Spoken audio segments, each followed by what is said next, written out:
Okay, China has released its list of demands to repair relations with Australia. Now, they were delivered to the Foreign Minister Penny Wong during a meeting with her Chinese counterpart in Bali. The CCP also telling Wong the former government is the root cause of all problems between the two nations. Will Glasgow writes in the Weekend Australian, the goal for the Albanese government is to try and transform an appalling Australia-China relationship into a bad Australia-China relationship, or, if things go better than expected, a fraught Australia-China relationship. Now, it does set the bar pretty low, doesn't it? Former Major General and current New South Wales Liberal Senator Jim Molan joins me now. Dad, great to see you. Erin, good evening to you.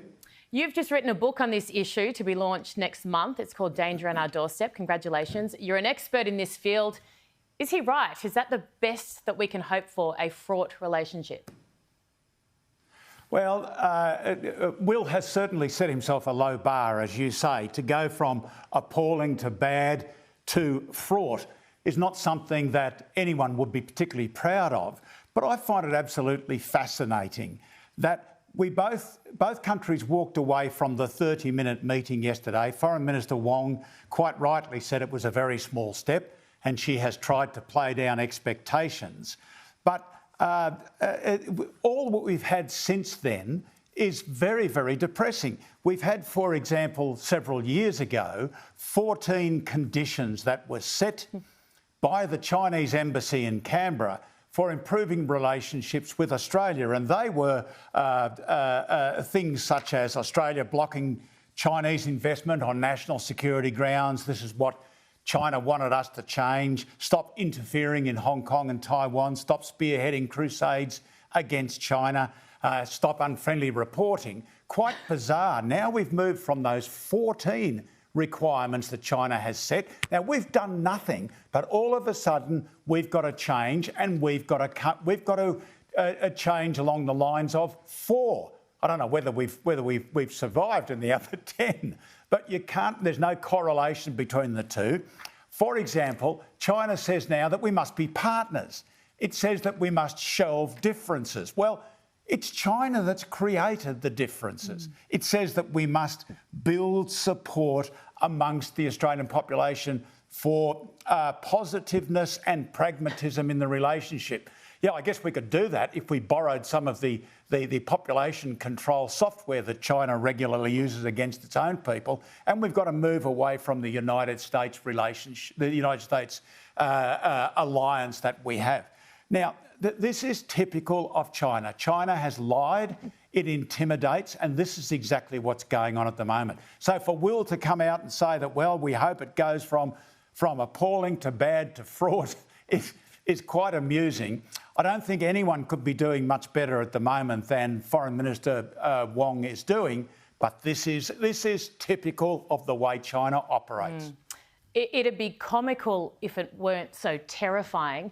As it stands right now, if a war were to break out, say if China invaded Taiwan, if we became a target, if somehow we were involved, could we defend ourselves as a nation right now? Well, the simple answer is no.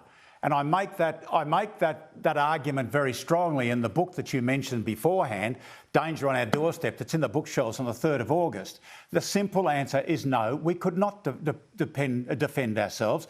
The question that no one asks, though, is what war are we talking about? Are we talking about a Chinese invasion of Australia? Are we talking about a Chinese invasion of Taiwan? Are we talking about a war between China and the United States, and we are just collateral damage?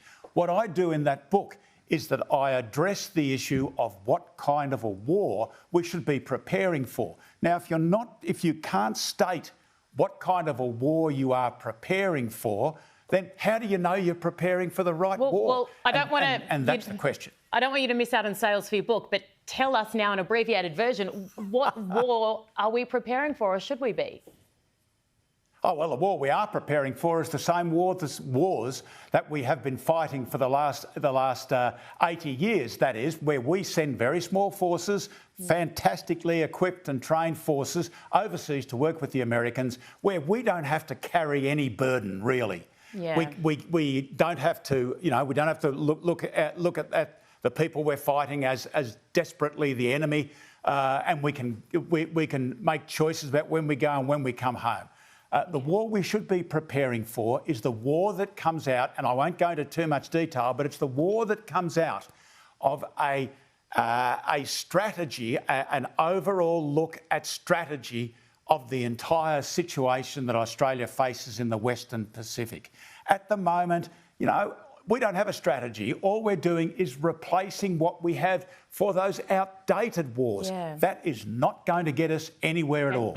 You cannot blame the Albanese government for the situation we are in right now. They've been in power for 7 weeks. The coalition was in power for the better part of a decade. You were part of that for nearly 5 years. If we aren't ready for war right now, if we can't defend ourselves, isn't that a failing on your previous government's behalf? Oh, without doubt. And in the book that I've written, I am critical of our own, of a government of which I was honoured to be a member. But what I have to say about the government which replaced the Rudd-Gillard government was that at least we started it. At least we started the AUKUS agreement. We put $270 billion extra on the table. We started the nuclear subs thing. We are building ships like it's going out of style. Yeah, there's imperfections with them all. But at least we started the process. No, you're quite right.